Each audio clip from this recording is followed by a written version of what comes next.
আসসালামু আলাইকুম viewers, welcome to my channel. আমি কাউসারা নূপুর।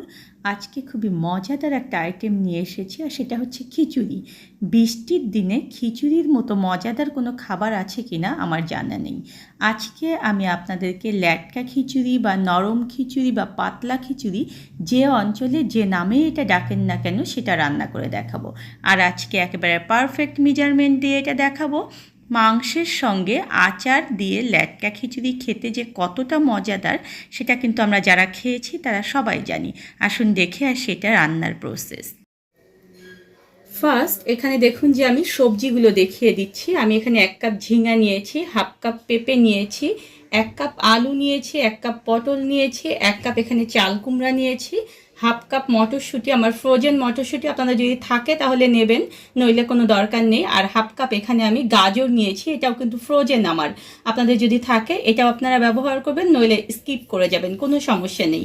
এখানে আমি 1 কাপ পরিমাণ পেঁয়াজ নিয়েছি, 1 টেবিল চামচ আদা বাটা, 1 টেবিল চামচ রসুন বাটা, আর ডাল নিয়েছি আমি এখানে 1 কাপ পরিমাণ মসুর ডাল, আর হাফ কাপ পরিমাণ বুটের ডাল এবং হাফ কাপ পরিমাণ মাসকলাইয়ের ডাল আমি এখানে দেখুন যে আধা সিদ্ধ করে নিয়েছি, শুধুমাত্র হলুদ দিয়ে, আর কিছু দেইনি। এটা আধা সিদ্ধ করে নেওয়ার কারণ হচ্ছে এই ডালগুলো অনেক বেশি শক্ত হয়, আর যদি এটা আমরা খিচুড়ির সঙ্গে একসঙ্গে চালের সঙ্গে দেই তাহলে দেখা যায় যে এগুলো অত সুন্দরভাবে মিহি হতে চায় না, মানে একেবারে সুন্দর সফট হতে চায় না।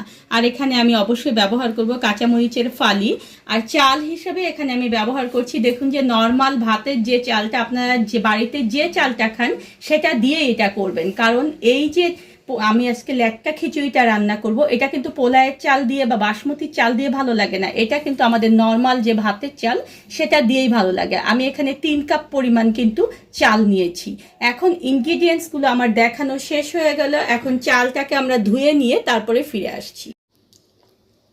একটা হাঁড়ি নিয়ে ফার্স্ট আমাদের চালটা দেখুন যে ঢেলে দিচ্ছি। সবসময় মনে রাখবেন আমি কিন্তু মেজারমেন্টগুলো একেবারে সুন্দর মতো বলে দিলাম। 3 কাপ পরিমাণ চাল এখানে দিয়ে দিলাম। আমি 1 কাপ মসুরের ডাল ধুয়ে রেখেছিলাম, সেটা দিয়ে দিচ্ছি। এটা ভিজিয়ে রাখার কিন্তু কোনো দরকার নেই, কারণ মসুরের ডাল কিন্তু অনেক অল্প সময়ের মধ্যে সিদ্ধ হয়ে যায়। আর সিদ্ধ করে রাখা যে আমার বুটের ডাল এবং মাসকলাইয়ের ডাল সেটা দিয়ে দিলাম। এখন এখানে আমি পেঁয়াজ দিয়ে দিচ্ছি, কাঁচামরিচটা দিয়ে দিচ্ছি, এবং একে একে আমার যতগুলো সবজি রয়েছে সমস্ত সবজি আমি এখানে একে একে ঢেলে দিচ্ছি।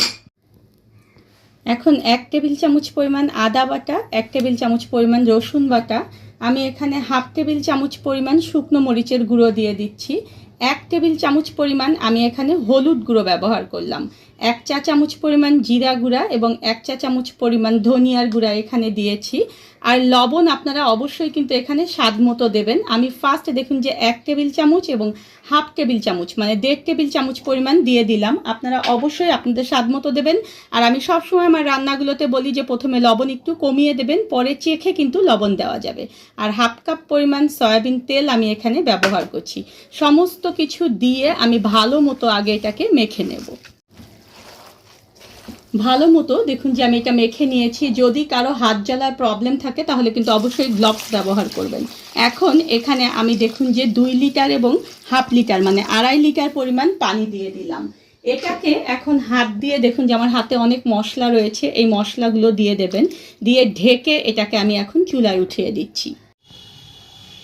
চুলার জালটাকে মাঝারি রেখে এটাকে আমরা 40 মিনিট ধরে জাল করব।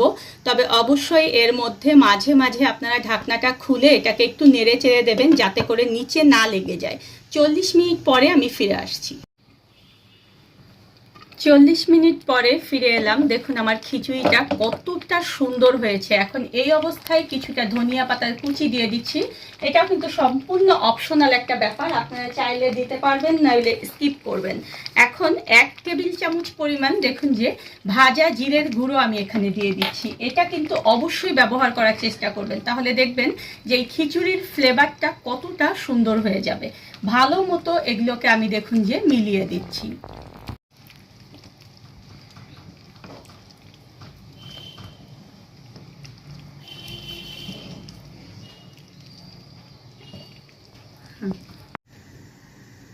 চুলার আঁচ একেবারে কমিয়ে দিয়ে ঢাকনাটা এখন বন্ধ করে আবার আমি রেখে দিচ্ছি। আর পাশের চুলায় একটা প্যান উঠিয়ে দিয়েছি। দেখুন যে সেখানে এখন আমি ফোড়ন তৈরি করব। আর ফোড়নের জন্য আমি এখানে 3 টেবিল চামচের মতো সরিষার তেল দিয়ে দিচ্ছি। এর বদলে আপনারা এখানে সয়াবিন তেলটাও কিন্তু ব্যবহার করতে পারবেন। এখন আমি একটা রসুন থেতো করে নিয়েছি কোয়া করে, সেটা আমি এখানে দিয়ে দিচ্ছি। আর 3 থেকে 4টা পেঁয়াজ আমি কুচি করে নিয়েছি, সেটা এখানে দিয়ে দিচ্ছি। এখন নেড়ে চেড়ে এটাকে আমি একটু লাল করে ভাজবো। তারপরে আমি এখানে আরও কিছু জিনিস অ্যাড করব। পেঁয়াজ রসুনটা যখন এরকম হালকা ব্রাউন হয়ে যাবে তখন এখানে আমি 4 থেকে 5টা দেখুন যে শুকনো মরিচ দিয়ে দিচ্ছি।